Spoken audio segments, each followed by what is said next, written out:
Hey everyone, welcome back to my channel.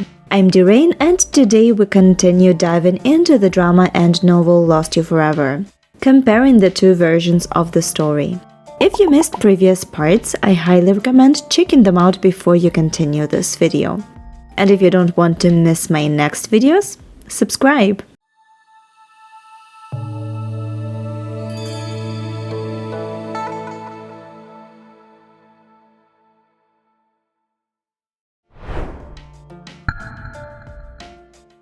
In the drama, Xiao Yao and Changxuan head straight to Jade Mountain, leaving Anyan behind, which honestly once again leaves me and Anyan herself wondering. Why was she even part of this trip? What was the point of having her tag along only to part ways at this point? It would have made so much more sense if Xiao Yao and Changxuan just took a sky carriage straight to the mountain, or if they traveled without Anyan. Remember, there was no tournament in the drama, so they had no reason to take Anyan to Chishui. What do you think? Let me know in the comments below. In the novel, they head to Haoling after the tournament ends, and then they get the news about Royal Mother being ready to restore Xiao Yao's appearance. Naturally, Xiao Yao is super excited and wants to go right away. The Grand Emperor suggests she take Changxuan with her, so they set off together. Meanwhile, in the drama, we get a bit more information about Tu Shanjin's family affairs. First, we see Yi Ying stumbling after seeing the scars on Jin's body. Pretty intense and rather showing scene. There are no feelings for him in this girl's heart, and we as an audience witness it firsthand. Then she has a conversation with her maid, and finally we see her being affectionate with Tu Shanho, Jin's older half-brother. All those scenes are unique to the drama. The novel keeps this whole affair pretty under wraps for now, and honestly I wish the drama had also kept it that way, but I guess we didn't need some extra intrigue in the drama. Xiao Yao regains her true form and is reintroduced to Anyan. Let's just say Anyan is not happy. She gets rude about Xiao Yao's mother both in the novel and the drama. In the novel, Changxuan immediately steps in and tells Anyan that Xiao Yao's mother was his aunt, the first official wife of the Grand Emperor, and a great general. In the drama though, Changxuan doesn't say aunt. Instead, he says that Xiao Yao's mother was a disciple of the queen of Xiyan, his grandmother. I see what they are doing here, trying to avoid making things too awkward with the incest angle, and I can honestly understand that very well considering the censorship and all of that. Chapter 13 of the novel brings us a small but such a significant, in my opinion, detail. While swimming, Xiao Yao starts to feel like she's missing someone. You guessed it, she misses Shando. She starts to think to herself that if he were here, she wouldn't be so caught up in thinking about her sad past or her mother or anything sad, honestly. After that realization, she goes back to researching poisons, but there's this underlying sadness because she cannot test her latest creations with Shando like she used to. At the end of the episode, Shando finally figures out who Xiao Yao really is. And I want us to really sit with it and think about it from his perspective.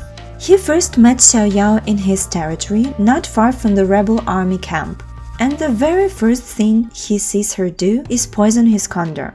Not the best first impression, right? After hearing that the talented poison maker is just an abandoned person with nowhere to go to, nobody to rely on, Shando pities them and doesn't kill them. Then of course there's the whole whipping part. Shando forces Xiao Liu to obey and makes them help him with the poisons. After a while he starts noticing odd things. The knowledge of bugs, the way Xiao Liu saved Changxuan's life multiple times, it doesn't add up at first. But now, well, it starts to make sense. Shando begins to realize that Xiao Yao might have been spying on him all along, working for her family to help defeat the rebel army and him. And for him, this is a massive betrayal. Not only did he fall in love with her, but he also gave her his heart in all of the possible meanings of that, binding their lives and feelings together. And now he feels like everything was a lie. She deceived him. She was one of the few people who ever showed him genuine kindness, as he originally thought, and now it feels like all of that was just a facade. And this is huge for the next episode, so remember this moment when we see their next interactions. But before we move on, I want us to take a closer look at his reaction. Both sequences at the market and on the tree are completely drama exclusive. It never happened in the novel.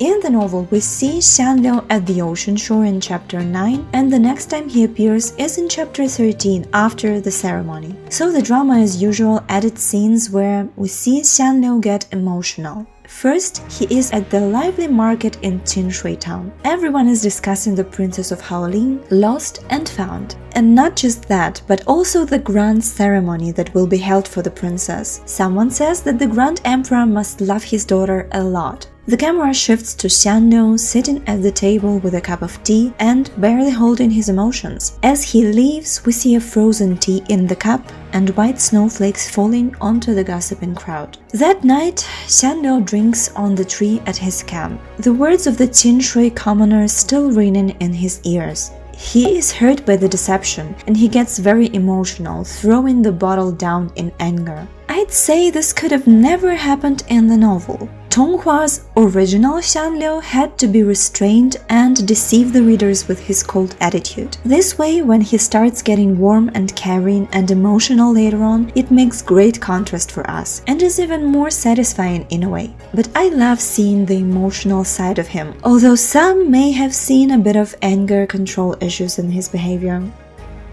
With that, we have come to the end of this video. I hope my analysis brought you joy and made you see something differently, or simply reminded you of the beauty of the novel and its complex view of the main characters. Thank you for watching till the end, leaving a like and commenting. Stay healthy, happy and take care of yourselves. Till the next video!